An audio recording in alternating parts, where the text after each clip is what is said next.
Assalamualaikum warahmatullahi wabarakatuh. Waalaikumsalam warahmatullahi wabarakatuh. Tadi subuh sahur nggak? Sahur. Puasa dong berarti ini. Iya. Berarti puasanya harus semangat ya. Iya. Oke, hari ini kakak akan menceritakan tentang kisah Nabi Yunus. Sebelumnya, kalian sudah tahu belum kisah Nabi Yunus? Belum. Oke, jadi langsung aja ya. Jadi ada sebuah negeri ini itu bernama negeri Ninawa. Negeri ini itu dikaruniai berkah yang sangat luar biasa oleh Allah Subhanahu wa taala. Mereka hidup di dalam kecukupan dan kemakmuran yang tinggi. Namun sayangnya mereka sama buruknya dengan kaum Bani Israel. Mereka menyembah berhala dan selalu saja tidak mendengarkan dakwah Nabi Yunus, yaitu nabi yang diutus oleh Allah untuk menyadarkan penduduk tersebut. Jadi Nabi Yunus ini berdakwah bertahun-tahun lamanya, tetapi penduduk Ninawa tidak mau untuk menerima ajaran Nabi Yunus alaihissalam. Bahkan mereka tidak takut akan adanya azab dan siksaan dari Allah. Mereka tetap saja menyembah patung-patung dan menyembah dewa lainnya. Sikap membangkang penduduk Ninawa ini membuat Nabi Yunus marah, sehingga akhirnya Nabi Yunus memutuskan untuk pergi ke negeri lain. Sebelum Nabi Yunus pergi ini, Nabi Yunus mengingatkan bahwa datangnya azab atau siksa dari Allah yang sangat pedih. Namun pesan itu nggak didengarkan sama penduduk situ. Kemudian sepeninggal Nabi Yunus, hukuman dari Allah itu benar-benar datang. Gelombang panas datang menerjang desa mereka. Sawah dan ladang itu mengering, sungai tak lagi terisi air, hujan tidak turun, dan di tengah-tengah bencana itu penduduk Ninawa sadar bahwa perkataan Nabi Yunus itu yang benar-benar ada, bahwa Allah itu adalah Tuhan semesta alam dan tiada Tuhan selain Allah.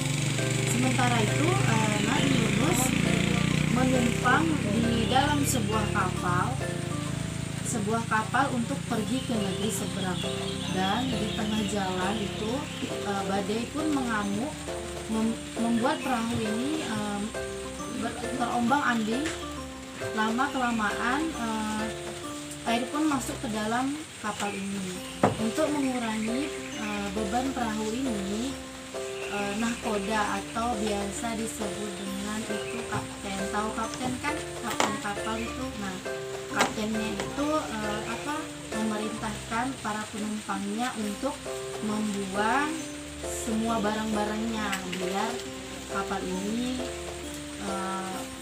mungkin bisa jadi itu biar kapal ini nggak goyang-goyang terus, tapi kapal ini tetap goyang-goyang gitu, tetap terombang-ambing, tetap terguncang.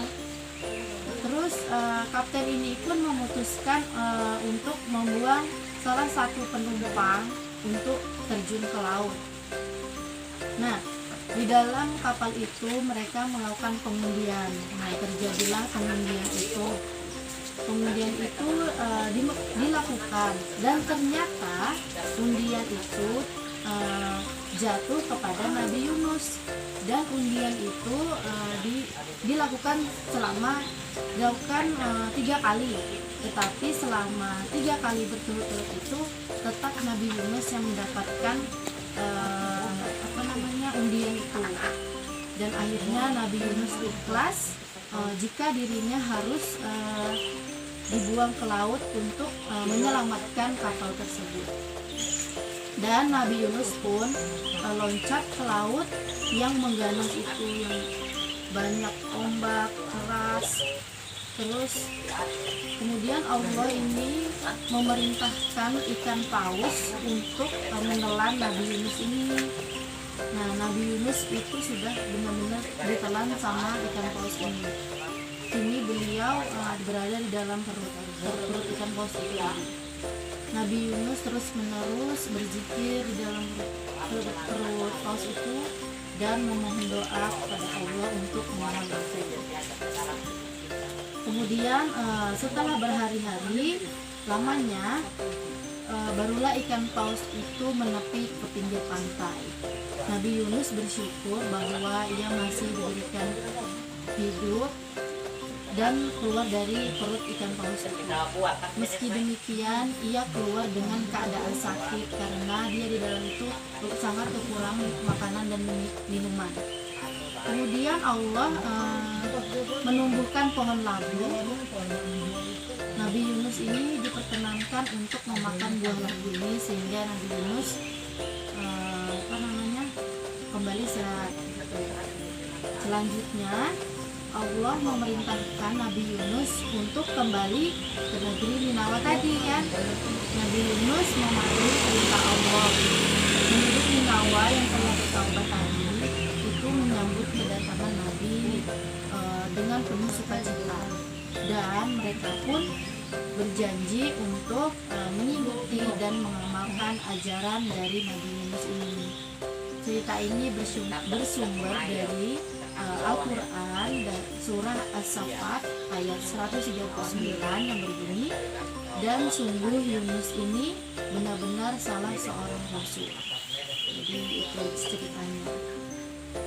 Nah, ya udah, jadi sekian ya, sampai ketemu kembali. Wassalamualaikum warahmatullahi wabarakatuh.